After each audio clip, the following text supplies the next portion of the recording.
Po, nagpapatuloy tayo sa ating pag-aaral dito sa ating Sunday School at tinatalakay natin ang Apostle Creed na ating pinapanampalatayanan na isinama dito po sa Katisismong Heidelberg na naisulat noong 1563. At ito po ay isinama dito sa Lord's Day 7, Question and Answer 23. Na kung saan, doon sa Question and Answer 21, ay nagtanong doon, ano ang tunay na pananampalataya? At saka pinaliwanag doon na ang pananampalataya ay may dalawang sangkap. Una, binabanggit doon ay lahat ng katotohanan na inihayag ng Diyos sa atin na nasa Kanyang salita. So yun yung karunungan natin. Ang karunungan natin, kapag sinabi natin may pananampalataya tayo o yung knowledge o yung karunungan, ito ay nakabatay sa tinatawag na katotohanan na inihayag ng Diyos sa atin na nasa Kanyang salita. So yung basihan ng ating karunungan o knowledge sa ating Panginoong Diyos at sa ating pananampalataya sa Kanya ay walang iba kundi ang Scripture, ang Biblia, ang 66 books. Kaya ito yung nag-iisang batayan at panuntunan ng Kristiyanong pananampalataya sa iglesia o sa church at sa bawat isa sa atin. Kaya sa logo natin nakalagay sola Scriptura. Ang ibig sabihin, Scripture alone o the Word of God alone. Tapos yung pangalawang elemento, pagkayari ng karunungan o knowledge. Ang pangalawa ay binabanggit po dito na kung saan ay ito rin ay isang tiyak na pagtitiwala. So, pagtitiwala o trust. So, pagka tayo ay may knowledge sa banal na kasulatan, sa Biblia na ating pinapanampalatayanan, doon tayo magtitiwala. Doon tayo may trust. So, yun yung tunay na pananampalataya. Tapos, binanggit sa question and answer 22, kung gayon, ano ang kinakailangang paniwalaan ng isang Kristiyano? Ang sabi doon, lahat ng mga bagay na ipinangako sa atin ng Ebanghelyo na ang buod ay nasasaad sa mga kinikilalang artikulo ng Kristiyanong pananampalataya. So, merong isinulat yung tinatawag na buod ng Ebanghelyo na nasaad sa Kristiyanong pananampalataya. Ito nga yung credo na nasulat noong 3 siglo. At ang pangalan niya ay Apostle Creed. Kaya ang sabi ron, ano-ano ba ang mga artikulong ito? So yung artikulong ito ang credo ng apostol o Apostle Creed. Ibig sabihin ng credo, ito yung pinapanampalatayanan natin. Kaya yung Apostle Creed, muli kong babasahin sa inyo kung ano ang Ebanghelyo ito na nabuod sa artikulong Kristiyano. Sumasampalataya ako sa Diyos Amang makapangyarihan sa lahat, na lumalang ng langit at lupa, at kay Jesucristong buktong na anak niya at ating Panginoon,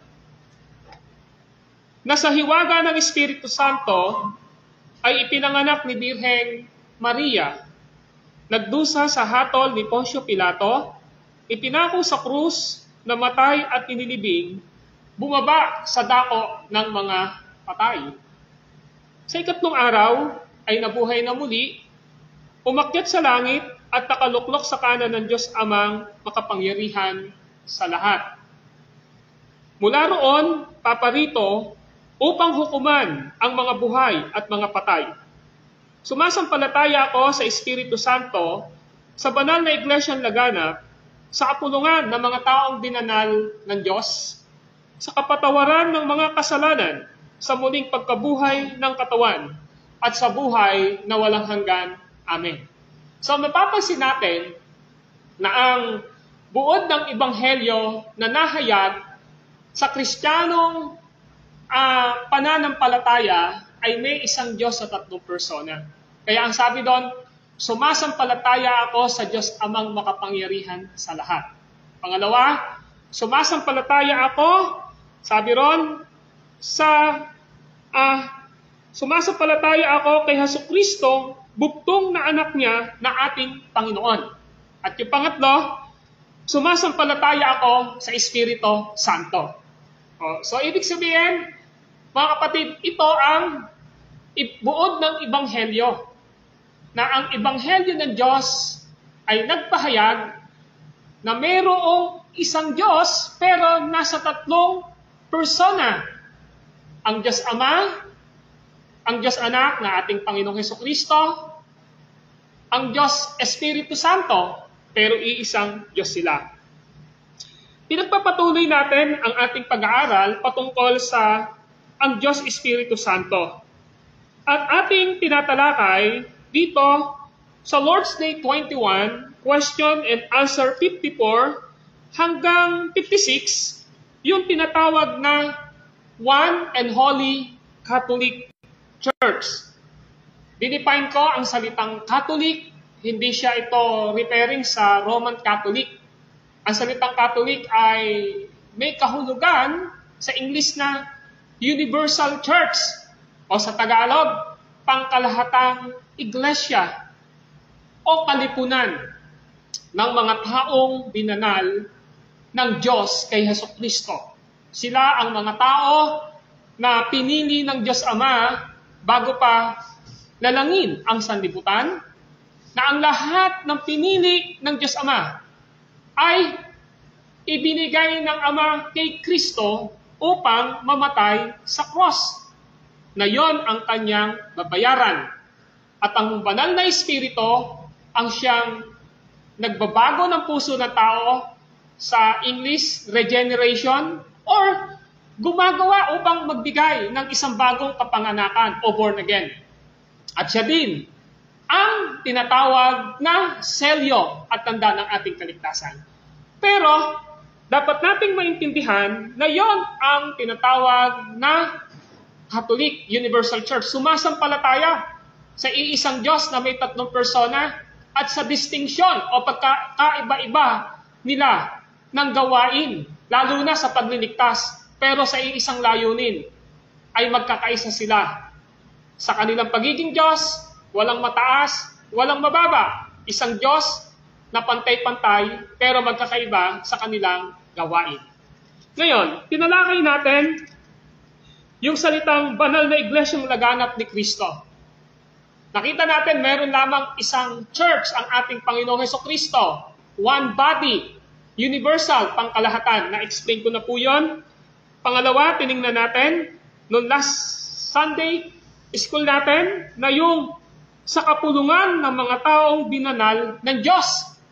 So nakita natin doon na yung banal na Espiritu na siyang nag-born again, nag-regenerate sa isang taong makasalanan na hinirang ng ating Panginoon, siya ang nagkaloob ng pananampalataya sa isang taong makasalanang hinirang ng Ama na tinubos ni Jesus, pinagkalooban siya ng pananampalataya sa katotohanan at doon sa banal na salita ng Diyos na nakabuod sa ating Panginoong Jesucristo.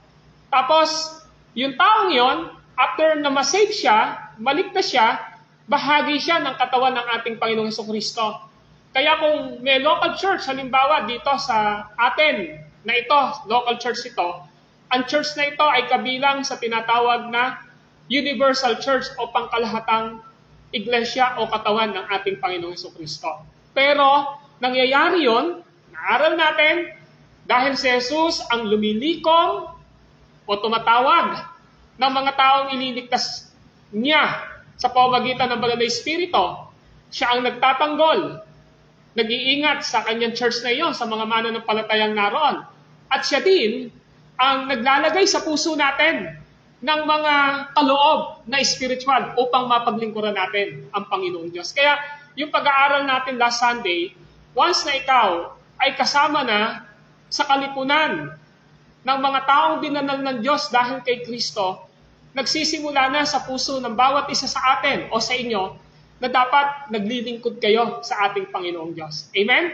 Kasi lahat tayo ay bahagi ng katawan ni Kristo. Dapat lahat tayo ay nagpa-function. Hindi natin pwedeng sabihin sa isang bahagi ng ating katawan na hindi kita kailangan. Lahat ng bahagi ng katawan ay may kanya-kanyang tungkulin na ginagampanan sa kanyang buhay sa loob at labas ng iisang katawan. Kaya kung tayo ay totoong pinili ng Ama, tinubos ni Kristo, na born again na, nasa atin yung banal na Espiritu, ang banal na Espiritu ho ang nagbibigay sa atin ng tinatawag na spiritual gifts and also talents para gamitin natin sa paglilingkod sa Diyos. Kaya nakita natin yun sa Romans chapter 12 at nakita din natin sa Ephesians chapter 4 na nagbigay ang Diyos ng pastor, ng evangelist at saka ng teacher na nandun siya ngayon na ginagampanan ng tagapaglingkod. Pero meron tayong nakita na different gifts na binanggit sa Corinthians, sa Romans, na lahat ng bawat mananampalataya ay may kaloob galing sa Diyos. Ultimo bata, meron yan. Matanda,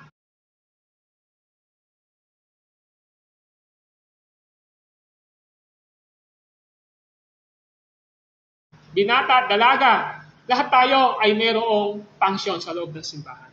Ngayon, dinefine ngayon dito na para mas mapatibay pa yung ating tinatawag na spiritual gifts para mapaglingkuran natin ang ating Panginoong Hesukristo sa kanyang katawan. Ito, yung church natin ito, mas binigyan niya ng diin na yung makakapaglingkod lang sa ating Panginoong Hesukristo at magiging totoong kabilang o miyembro ng isang local church ay walang iba, kundi yung totoong naligtas.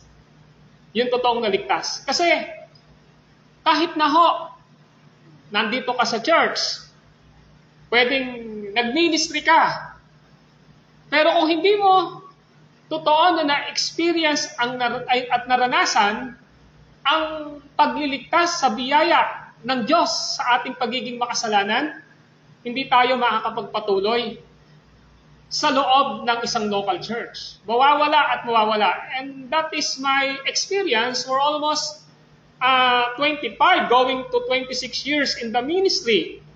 Na kahit dito sa ministry natin na ito, may mga nakasama tayo rito na dati napaka-active at malinaw na na-explain sa kanila ang gospel, malinaw na itulong sa kanila yung may pinili ang Diyos Ama, yung pinili ng Diyos Ama, niligtas ni Kristo Jesus, yung lahat ng niligtas ni Kristo Jesus, ibo-born again, i-regenerate, may pananampalataya, iniingatan ng ating Panginoong Hesukristo, magpapatuloy, lahat na yun naturo. Pero marami sa kanila ay hindi na nakapagpatuloy.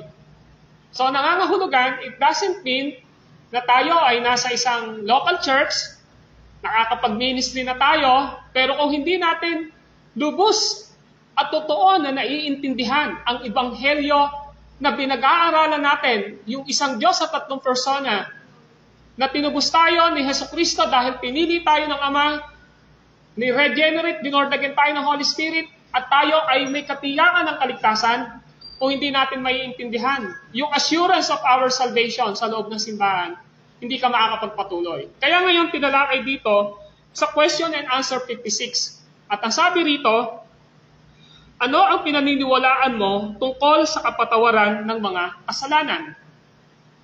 Ala na hong pinaka magandang balita na maririnig ang bawat isa sa atin na tayo ay nakatanggap ng kapatawaran mula sa ating mga kasalanan. That is the good news. Yan yung magandang balita. Pero merong bad news, merong masamang balita. Ang masamang balita, lahat tayo ay makasalanan. Ang masamang balita, lahat tayo na nagmula kay Adan at kay Eva ay nakamana ng kasalanan. Kaya nga, di ba, sabi ng Roma 3:23, sapagkat ang lahat ay nagkasala at walang sino mang karapat-dapat sa paningin o sa harapan ng Diyos. Sa Roma 3:23. Di ba? Sinasabi ron sa Roma 6:23, sapagkat ang kabayaran ng kasalanan ay kamatayan. Alam niyo po ba'y kamatayang iyon? Ang kamatayan pong iyon, mga kapatid, ay kamatayang spiritual na tayo ay patay dahil sa ating mga kasalanan at pagsuway.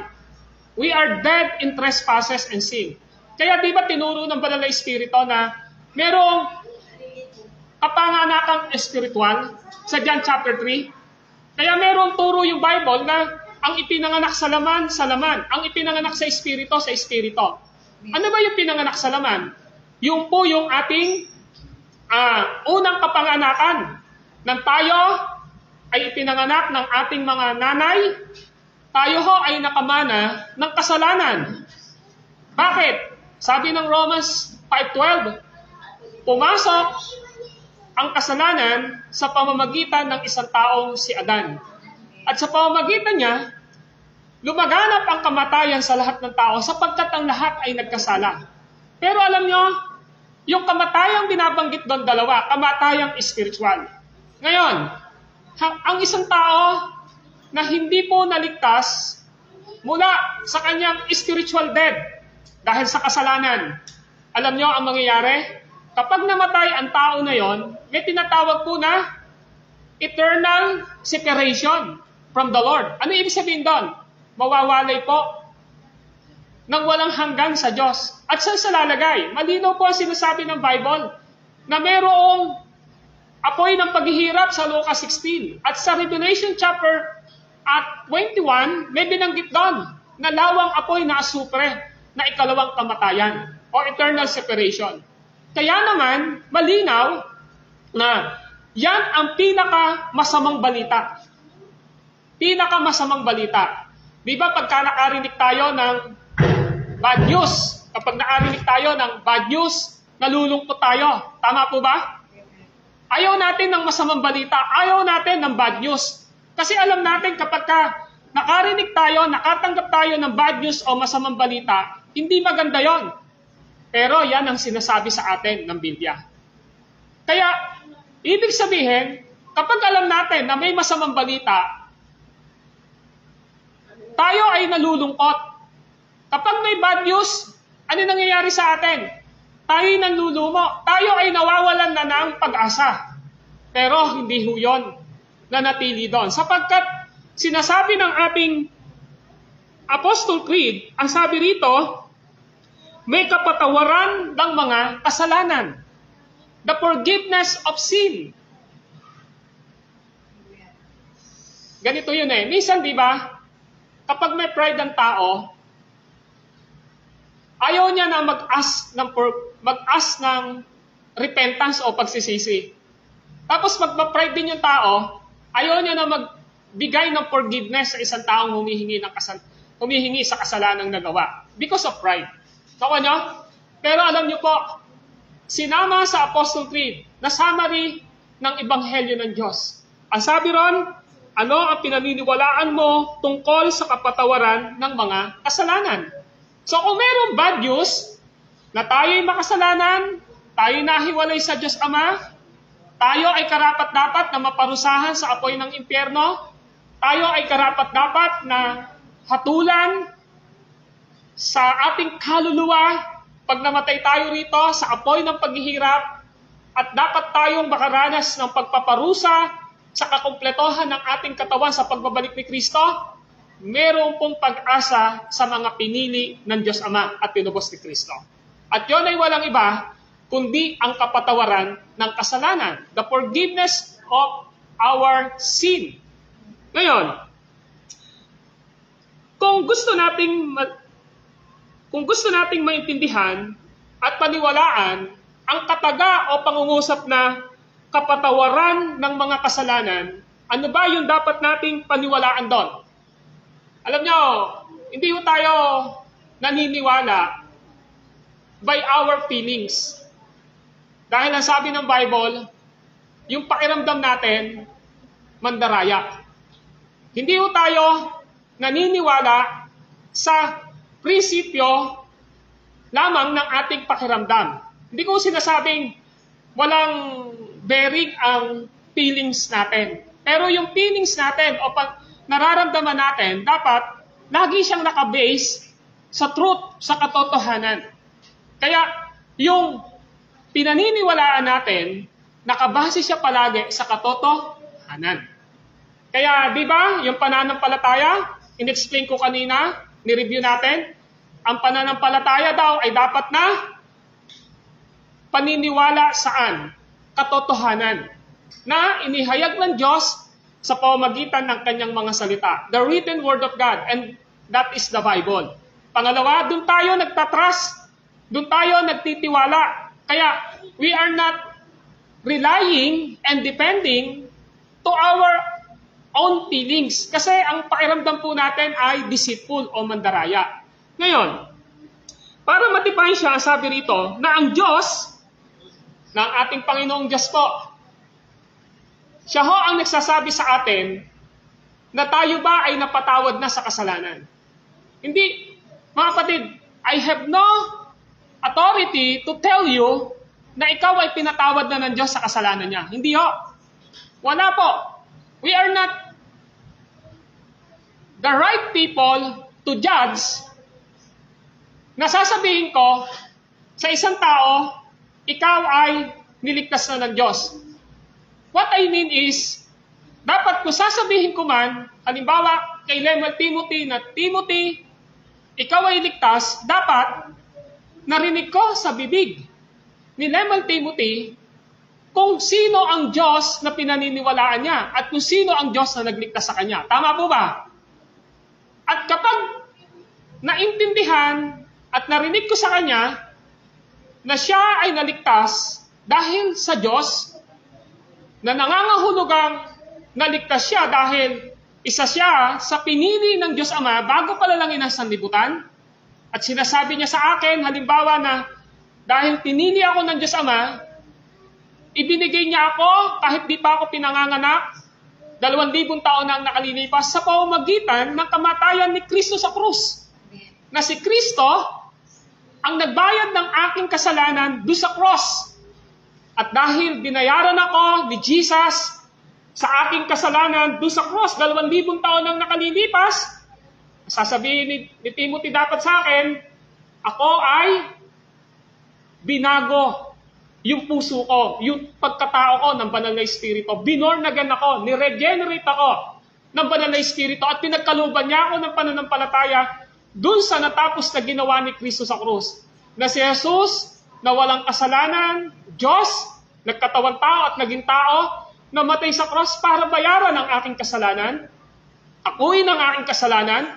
Kung bakit siya namatay sa krus? Dahil sa akin, yung sala ko at yung parusa na dapat kong tanggapin sa impyerno, si Jesus ang umako at nagdala nun. At sa pamamagitan ng kanyang pagkabuhay, ay pinakita niya na meron akong isang bagong buhay. Sa pamamagitan ng kanyang pagkabuhay na yon, nagpapakita iyon na ako ay merong tunay na pagkabuhay mula sa pagiging spiritually dead. Kapag gano'n yung narinig ko, ibig sabihin po nun, tama yung gospel ni Timothy. Amen? Doon ko masasabi na, Brad, you are saved. Hindi dahil sa pakiramdam ko, kundi dahil sa sinasabi mo na yan, na batay yan sa salita ng Diyos. So, ibig sabihin, ako kahit ako pastor, magbe-base ako palagi sa Diyos, magbe-base ako palagi sa written word of God, na sasabihin niyo sa akin kung bakit ko masasabi na you are genuine believer, you are genuine saved. Kaya ang sabi rito, na ang Diyos, tingnan niyo na ang Diyos, pag sinabing kapatawaran ng kasalanan, na ang Diyos, ibig sabihin, ang nagdi-define kung bakit tayo napatawad sa ating kasalanan ay walang iba kundi ang Diyos. Amen po ba?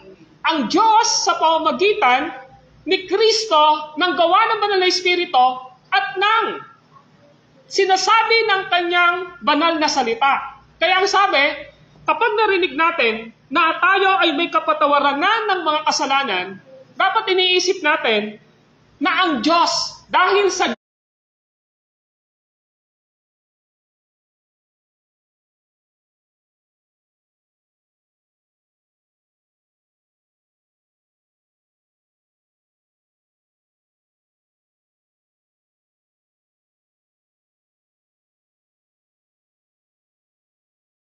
Diyos. Amen? Dahil sa Diyos. Hindi yun.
Dahil naging member ka ng isang local church.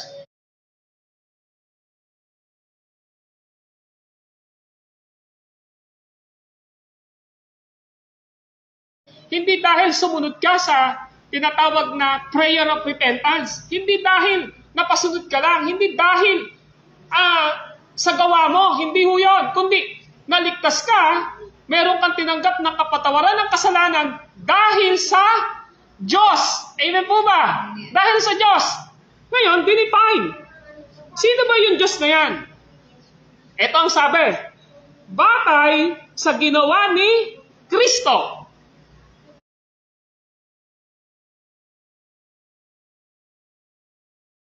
Batay sa ginawa ni Kristo. Ngayon, pasinin niyo po. Kapag sinabi niyo po na ako ay nakatanggap ng kapatawaran ng aking mga kasalanan buhat sa Diyos, ang lagi nating iisipin, ito ay batay sa ginawa ni Kristo. Amen po ba? Amen.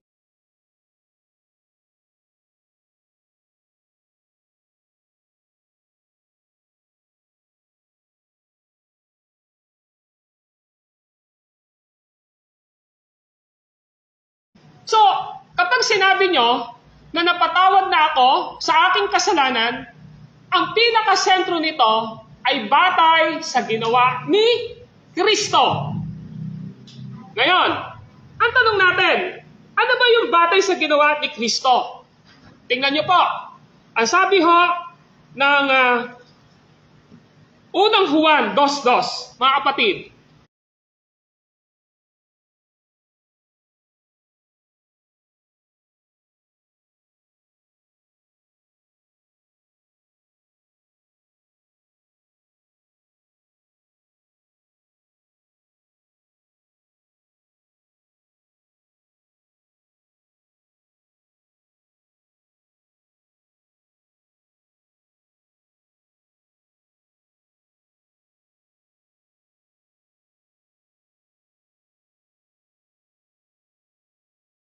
If you want, open your Bible. Unang Juan 2:2. Ang sabi po ng unang Juan 2:2 ay ganito. Listen carefully in 1 John 2:2. Ito ang sabi. Pakinggan nyo. Mga kapatid, sapagkat si Kristo ang handog sa ikapagpapatawad ng mga kasalanan natin at sa kasalanan din ng lahat ng tao. Ang unang tanong, mga kapatid, ay ano ang ginawa ni Kristo? Sa 1 John 2:2, ang sabi ron, siya ang naging handog. Siya ang naging handog sa ikapagpapatawad ng ating mga kasalanan. So, ibig sabihin, ang salitang handog, galing po ito sa English na offer. At dito galing ang salitang offering. Ano ang ibig sabihin nito? Kung naalala nyo sa mga pag-aaral natin, nababanggit natin na from the Old Testament, kapag ang isang tao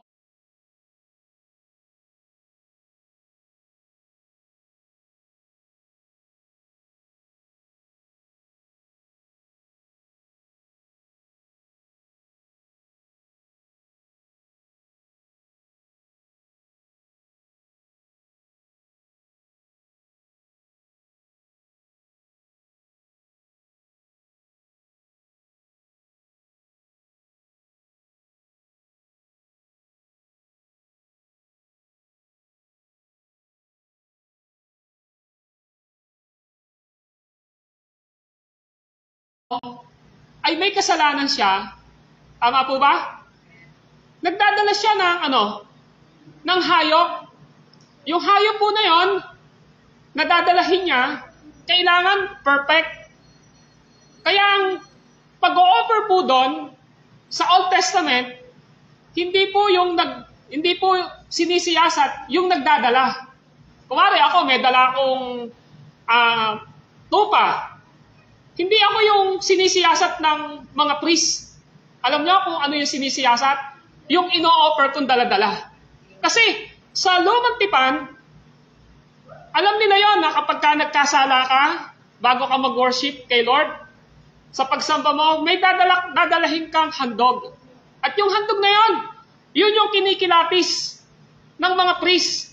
Tinitingnan nila. Kapag binigay nila yung kanilang offering na hayop, tinitingnan po yan. Teka muna, pilay ito hindi ito pwede. Mukhang galis-galis ito hindi ito pwede. Hindi ang titingnan nila, yung offer po ng ino-offer, yung daladala natin. Ngayon, yun yung ibig sabihin ng handog offer. Si Jesus Christ po, hinandog po niya ang kanyang sarili as a perfect sacrifice. Ano yung ibig sabihin doon? Perfectong sakripisyo. Kaya nga sa lumang tipan, yung mga tinatawag na typology, o yung tinatawag na fulfillment o katuparan ng mga ginagawa sa lumang tipan na pag-o-offer na yon, kay Kristo po yon nakasentro. Siya ho yung fulfillment nun. Kaya, ang ibig sabihin, perfectong inihandog ni Kristo ang kanyang sarili. Kaya di ba meron kayo naalala sa Bible, sa Book of John? Nung nakita ni John the Baptist, si Jesus Christ, ano sabi niya? Narito ang kordero ng Diyos na nag-aalis ng kasalanan ng sanlibutan. Ano ibig sabihin doon? Sabi ni Apostol John, eto si Kristo. Siya ang kordero, ang batang tupa, na ihahandog ang kanyang buhay.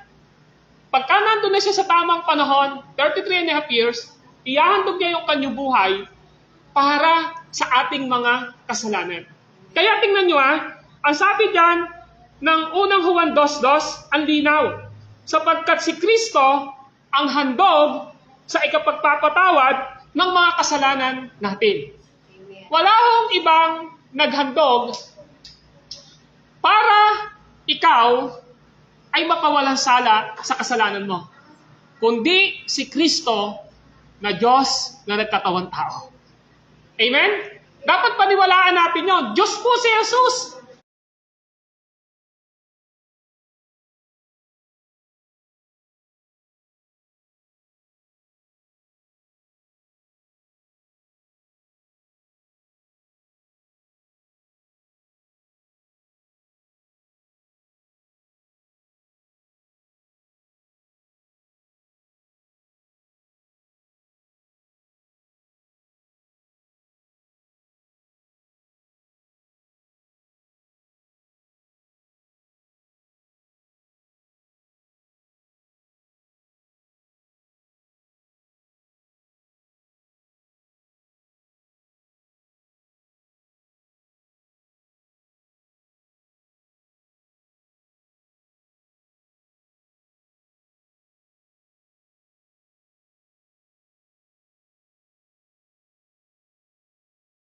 na nagkatawan tao.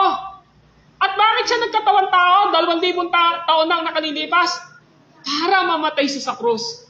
Di ba ang linaw po ng Pilipos 2? Ang sabi ron sa verse 5, magkaroon kayo ng kaisipan ng katulad ni Kristo. Ano sabi ron? Na bagamat siya'y Diyos, hindi nagpilit na manatiling kapantay ng Diyos. Bagkus sinubad niya ang katangian ng pagka-Diyos. Namuhay ng isang alipin o hanggang kamatayan sa cross. So titingnan natin, ang Diyos, nagkatawang tao para mamatay sa cross. At bakit siya kailangang mamatay sa cross? Simple lang po. Yung kasalanan mo at kasalanan ko, siya ho ang aako nito. Ito pa ang maganda. Ang sabi ho na 2 Corinthians chapter 5. Open your Bible, 2 Corinthians chapter 5. Ang sabi ron, sa verse 19 ay ganito. 2 Corinthians 5:19, ang ibig ko sabihin, ang tao'y ibinibilang ng Diyos na kanyang kaibigan sa pamamagitan ni Kristo. At nililimot na niya ang kanilang mga kasalanan. Paano malilimot ng Diyos ang kasalanan natin? Di ba tayo minsan, pag may nakagawang kasalanan sa atin, hindi natin malimot-limutan to eh. Pero ang sabi ng Bible, sa verse 19, ginawa niya tayong kaibigan. Ang tao ay binilang ng Diyos na kanyang kaibigan. Ibig sabihin, hindi nakaaway. Sa pamamagitan ni Kristo. Tapos ang ginawa daw, nilimot na ng Diyos ang kanilang mga kasalanan.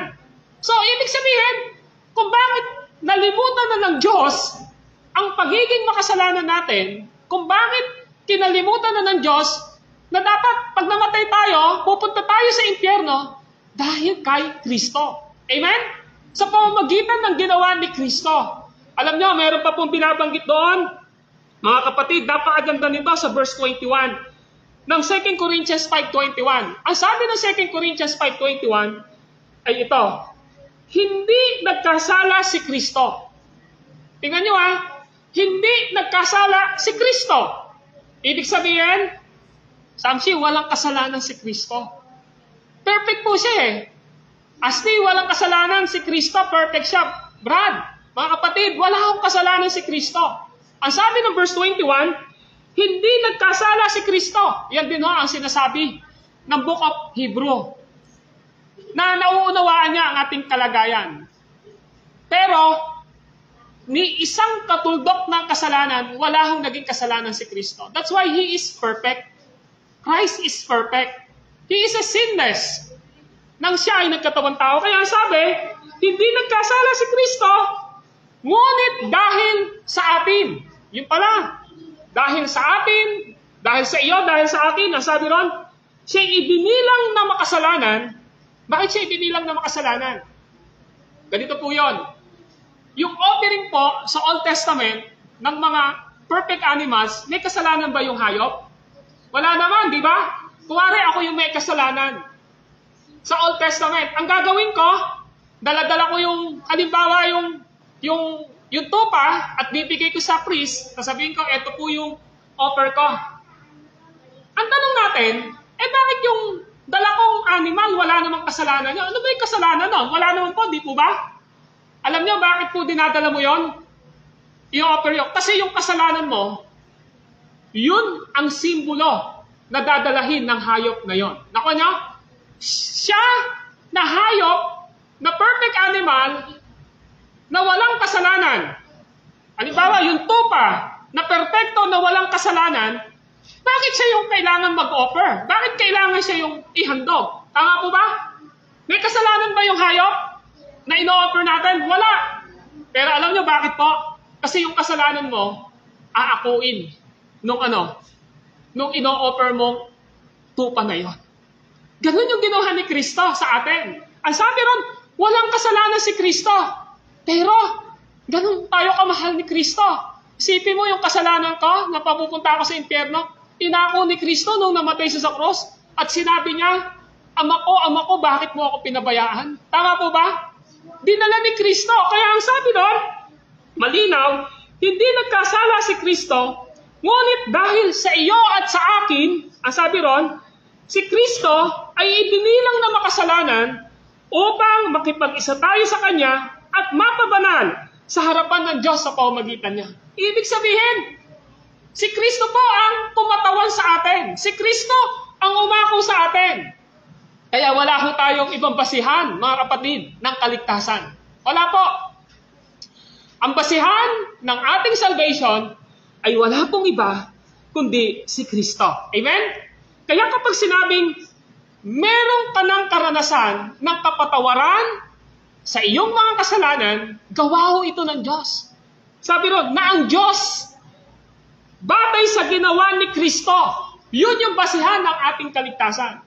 Kaya, pagka ang tao, sinabi niya, alam mo, naligtas ako kasi mabuting tao ko, kasi gumagawa ako ng mabuti, kasi mabait ako, kasi mapagkawang gawa ako, kaya maliligtas ako. Kaya pupunta ako sa langit. Alam niyo, pag ganun ho ang katwiran ng tao, mga kapatid, ang kaligtasan niya hindi ho nakabatay sa Diyos.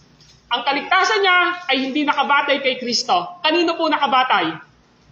Sa kanyang sarili po. Amen? Mga kapatid, ang kaligtasan natin ay nakabatay sa Diyos at sa ginawa po ni Kristo. Kaya ang sabi rito, ay hindi naaalalahanin pa ang aking mga kasalanan. Jeremiah 31, verse 34, pinapakita ron na yung ating mga kasalanan, hindi naaalalahanin ng Diyos yun. Nakita din naman natin yon dito sa 2 Corinthians, di ba? 5:19, ang sabi ron, nilimot na niya ang kanilang mga kasalanan. Hindi na aalalahanin ng Diyos yun. Tapos ang sabi ron, pati na ang aking mga makasalanang kalikasan na kinakailangan paglabanan ko habang ako'y nabubuhay. Subalit bunsod ng kanyang kagandahang loob ay ibinilang niya sa akin ang katwiran ni Kristo upang ako'y hindi nahatulan sa hukuman ng Diyos. Ano ibig sabihin nito? Nang niligtas ikaw ng Diyos at ang kaligtasan mo ay nakabase at nakasalalay sa ginawa ni Kristo. Alam niyo po, mga kapatid, hindi na po kayo hahatulan. Ibig sabihin, yung totoo na naligtas, wala na ho tayong hatol. Ano yung hatol na yun? Pag namatay tayo, kapag namatay ka, yung kahatulan na binabanggit dito, negative yun. Ang ibig sabihin po nun, hindi ka hahatulan batay sa sino man tao, kundi ang hatol ng Diyos sa'yo ay nakabatay sa ginawa ni Kristo.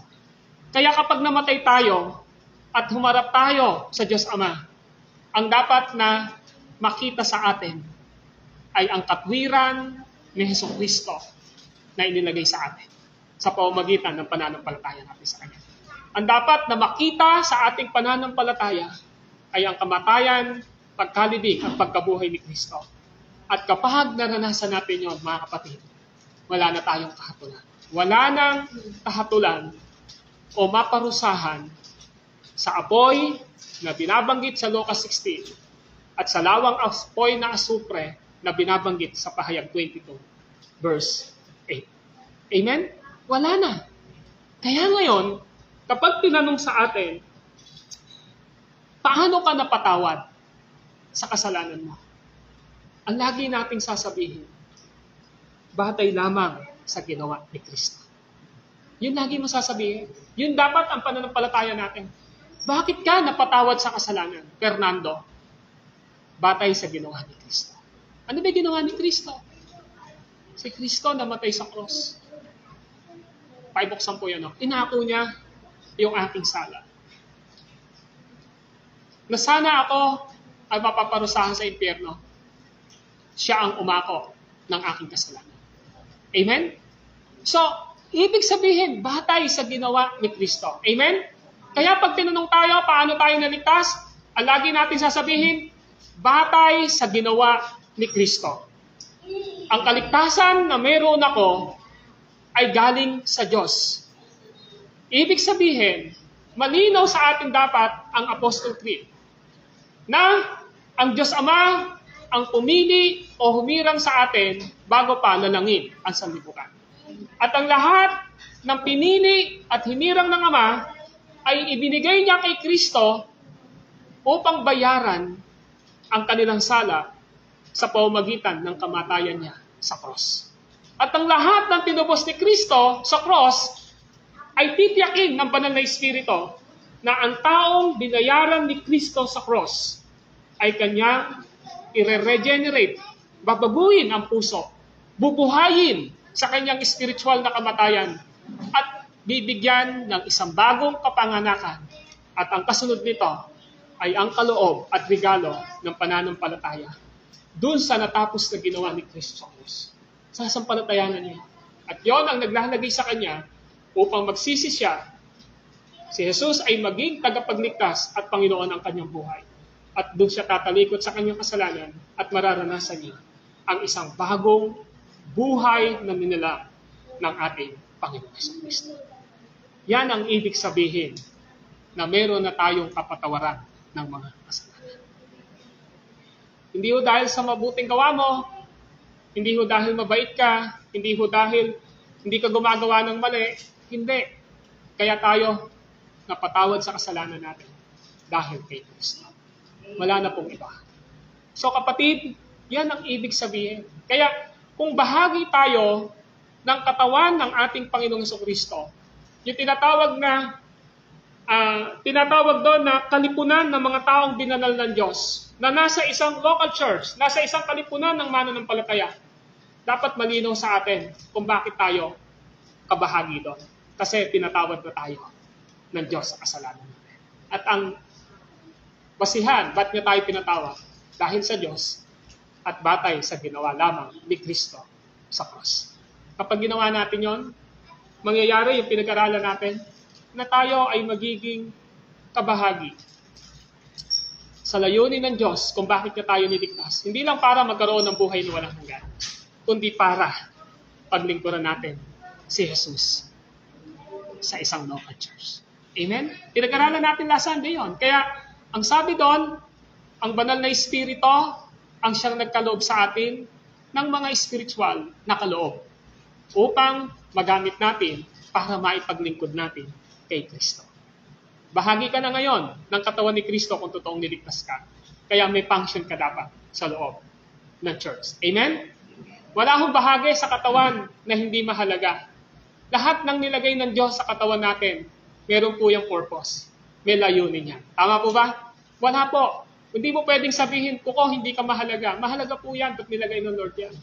Hindi mo pwedeng sabihin, bakit ba nilagyan mo pa ako ng pinikmata? Mahalaga po yan. Kasi bakit?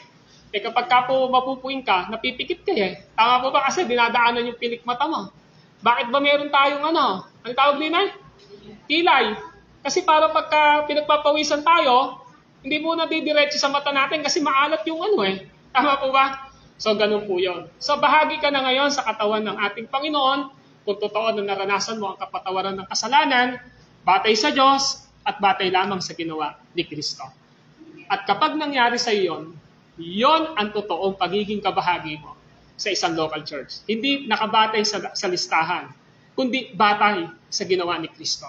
At titiyakin ng Biblia, na pag-aralan natin yon na hindi ka nahahatulang maparusahan sa impyerno. Ang linaw sabi rito, upang ako'y hindi na hatulan sa hukuman ng Diyos. Para hindi na tayo, mamamatay naman talaga tayo lahat Pag namatay tayo, aalis yung kaluluwa natin. Haharap sa Diyos, sabi ng